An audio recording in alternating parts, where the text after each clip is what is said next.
KP's Video News, y'all. It's KP's Video News, y'all. That's right. It's KP's Video News, y'all. Yep. Anyway, today is December 19th, 2022. And they just, the January 6th committee just recommended charges be brought up on Donald Trump for his role that he played in the January 6th insurrection. And they're going to hand that over to the Department of Justice, and let's see what they do with it.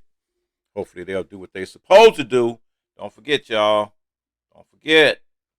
Anyway, I need you to hit that like button, and subscribe, and also hit that notification bell up in the corner there so you can get notified anytime I come up with some new videos, and I'm coming up with new videos all the time. Share with your family and friends. Anyway, I'm going to start with this first story here about a black man that discovered that his family and that he had been lied to about slavery in America. So, in March 2008, when he was 13 years old, him and his dad watched the mini TV series Roots, which follows the fictional story of a man born in 18th century Gambia who was sold as a slave in America. Many generations to come after him. It inspired him to ask questions about his own family's past, and suddenly he started searching online, interviewing older relatives, exploring libraries and archives.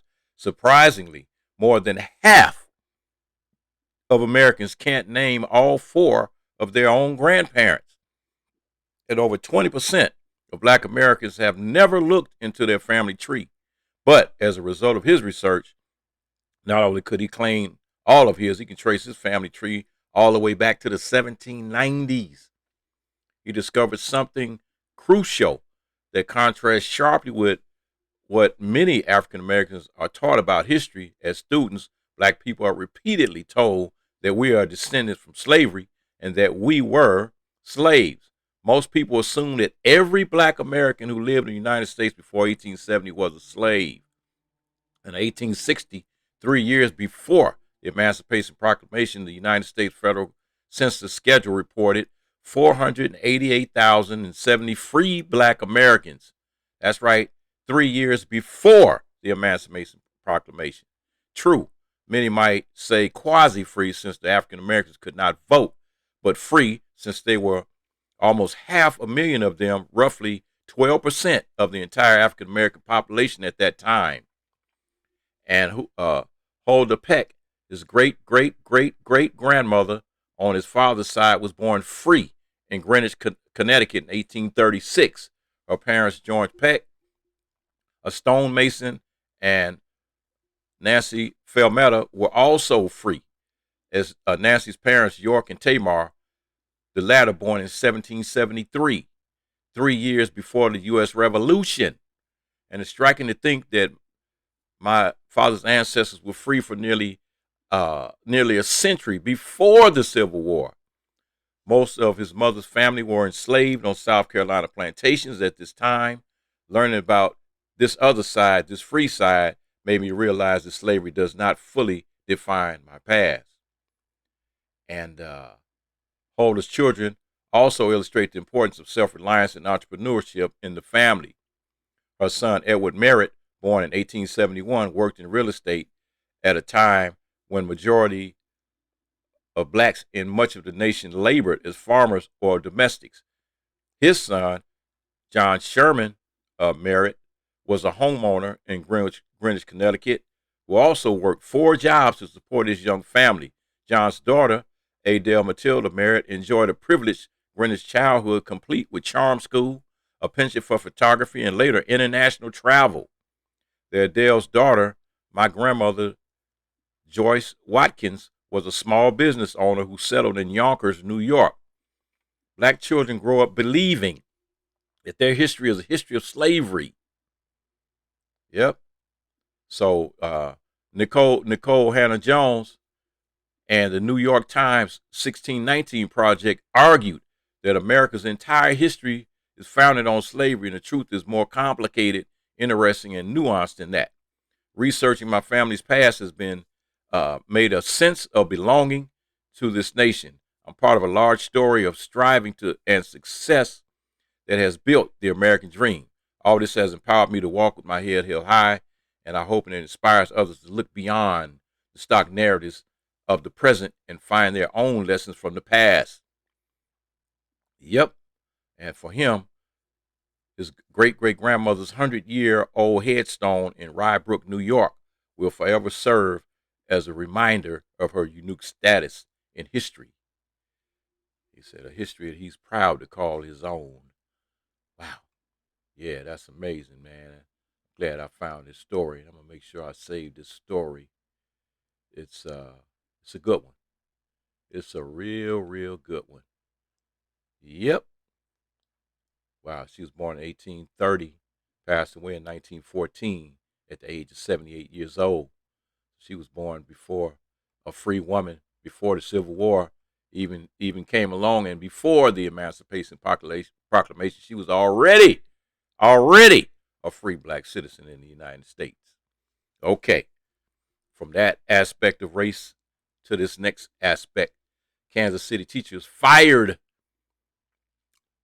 So they had a Kansas City charter school with a largely minority student population that's fired a white teacher who was recorded repeatedly using the racial slur in classes.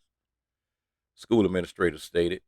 University Academy officials said in a letter to families that Johnny Wolf, a history and African American studies teacher in the upper school, had been fired after an investigation prompted by concerns raised last month by students and alumni.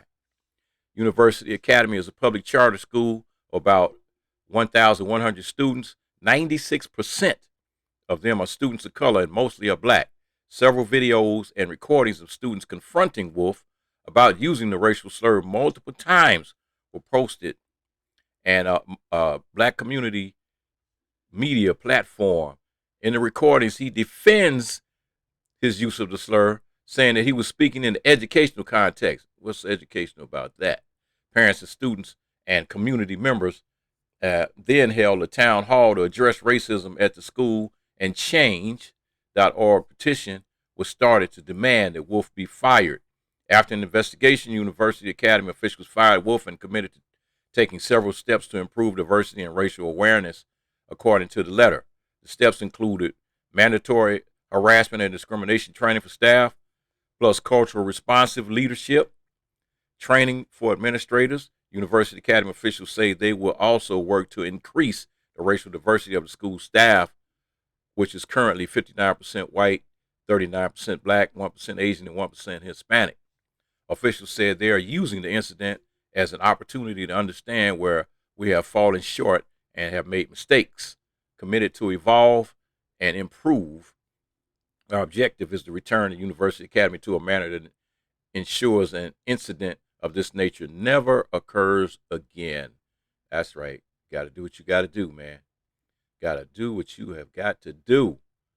Yep. To make sure you do what you must do. Yep. So here we go, folks. This situation with R. Kelly, man, has been branching off to a 1,000 different directions, and a lot of people that have been going down. But his manager this time, R. Kelly's one-time manager, was sentenced today to a year in federal prison for calling in a shooting threat that halted a screening of a damning documentary about the R&B star.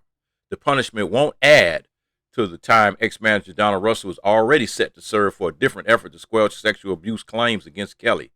Russell worked with Kelly as the Grammy-winning multi-platinum selling singer was started to face what became a tide of accusations and eventually a sex trafficking conviction. Russell repeatedly sought to suppress the allegations, prosecutors stated. Russell told a Manhattan federal judge Monday that he had made bad judgments after starting to work with Kelly on what Russell described as intellectual property matters. The theater threat came shortly before the scheduled start of a December 2018 Manhattan premiere of Lifetime's Surviving R. Kelly series, which spotlighted allegations that Kelly had sexually abused women and girls. A live panel discussion, including several women featured in the documentary, was to follow the screening. phone call claimed that someone at the event had a gun and had intended to fire. The screening was canceled and the theater evacuated. In that case, a jury convicted Russell in July of threatening physical harm through interstate communication while acquitting him of conspiracy. Russell's defense argued that there were lots of phone calls to the theater that day and that there wasn't enough evidence to prove he committed the crime. Days after the jury verdict, Russell pleaded guilty to an interstate stalking charge involving one of Kelly's sexual abuse accusers.